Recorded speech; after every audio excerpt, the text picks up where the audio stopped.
नमस्कार, मैं दीपक चंद्र है। मैं मयंक कॉलेज ऑफ एजुकेशन का बीएड तृतीय सेमेस्टर का छात्र हूँ।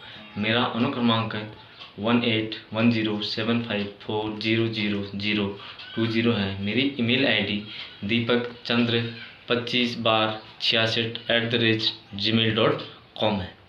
मैं आज कक्षा 8 के विद्यार्थियों को पढ़ाने जा रहा हूँ। आशा करता हूँ कि आपको ये वीडियो पसंद आएगी।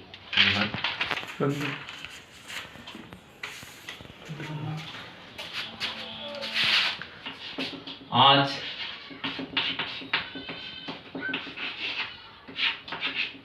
दिनांक है 7 जून 2020।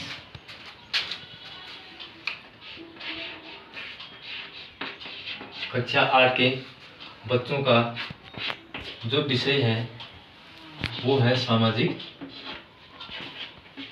अध्ययन।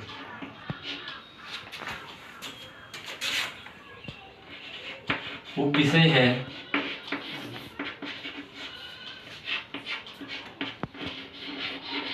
भूगोल।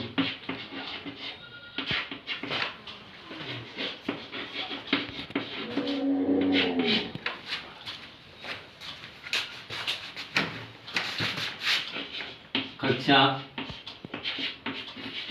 8 ए वादन तृतीय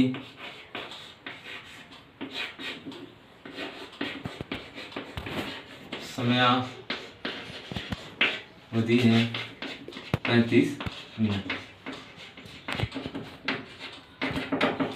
तो मैं कक्षा 8 के विद्यार्थियों से कुछ प्रश्न पूछूंगा। बच्चों, बिजली से चलने वाले उपकरणों के नाम बताइए। तो बच्चों का जो उत्तर आएगा शायद इस प्रकार से होगा: पंखा, फ्रिज, टेलीविज़न आदि। तो मेरा अगला प्रश्न होगा बच्चों से, ये उपकरण हमारे जीवन के लिए क्या उपयोगी हैं। तो बच्चों का जो उत्तर आएगा वह संभवतः यह होगा कि ये उपकरण हमारे जीवन को सरल व सुगम बनाते हैं। मेरा जो अगला प्रश्न होगा कक्षा 8 के बच्चों से वह यह होगा कि वे उपकरण जो हमारे जीवन को सरल व सुगम बनाते हैं उन उपकरणों को क्या कहते हैं। बच्चों का जो उत्तर आएगा वह होगा संसाधन। मेरा अगला प्रश्न होगा बच्चों से, बच्चों आप संसाधनों के बारे में क्या जानते हैं। इस प्रश्न का उत्तर देने में बच्चे कठिनाई का अनुभव उत्पन्न करेंगे। तो जो हमारा आज का विषय होगा वह होगा संसाधन। जो हमारा आज का टॉपिक है, प्रकरण, वो है संसाधन।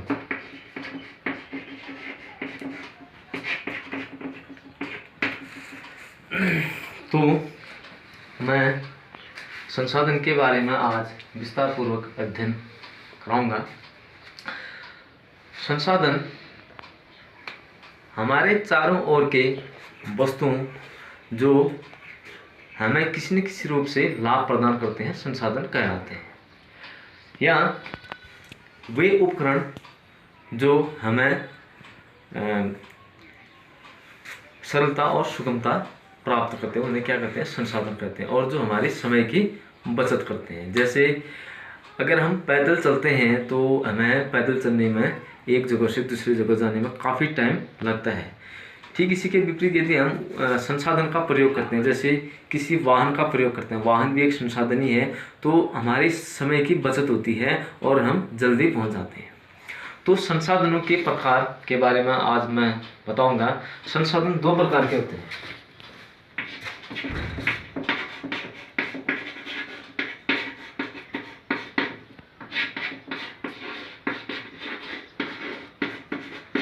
संसाधन दो प्रकार के होते हैं। पहला जो संसाधन होता है वह संसाधन है प्राकृतिक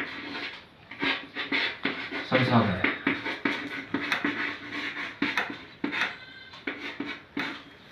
दूसरा जो संसाधन होता है वह संसाधन होता है मानव निर्मित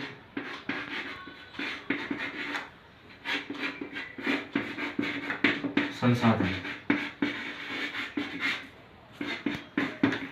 तो जैसे पहला फोटो निकालूंगा। जैसा पहला संसाधन है प्राकृतिक संसाधन, जैसे कि नाम से ही पता चल रहा है कि वे संसाधन जो प्रकृति के द्वारा हमें प्रदान किए गए हैं, उन संसाधनों को हम प्राकृतिक संसाधन कहते हैं। अब मैं आपको प्राकृतिक संसाधन के कुछ उदाहरण बताऊंगा, जैसे हवा, पानी, मृदा,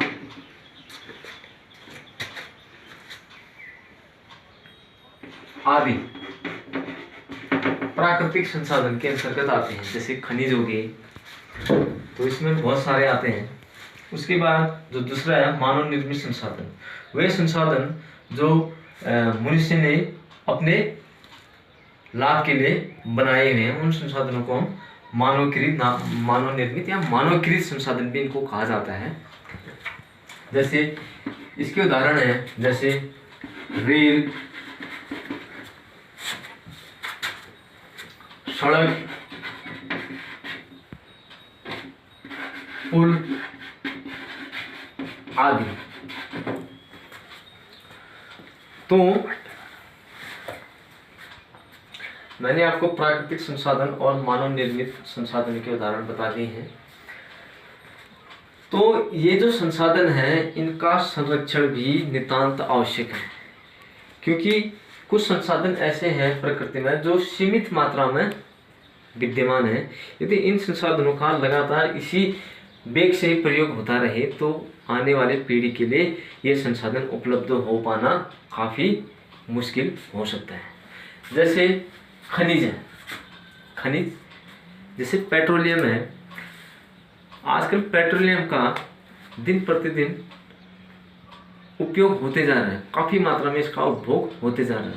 तो यदि इसी प्रकार से इसका उपभोग होते रहा तो आने वाले जो जनरेशन है, हमारी पीढ़ी है, उसके लिए पेट्रोलियम उपलब्ध हो पाना मुश्किल हो जाएगा। तो इसी प्रकार से जो संसाधन है उनका संरक्षण होना बहुत ज़रूरी है। तो मैं आज कक्षा 8 के बच्चों को घर कार्य दूंगा।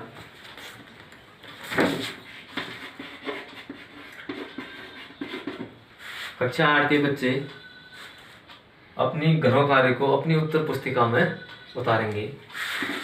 गृह कार्य है, प्रश्न है,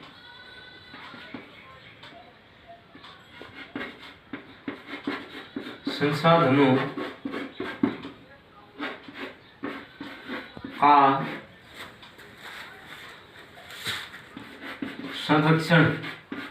संरक्षण माने बचाना, संसाधनों का संरक्षण क्यों आवश्यक है, यह इसका प्रश्न है। संसाधनों का संरक्षण क्यों आवश्यक है, अर्थात कहने का मतलब यह है संसाधनों को बचाना क्यों जरूरी है। धन्यवाद।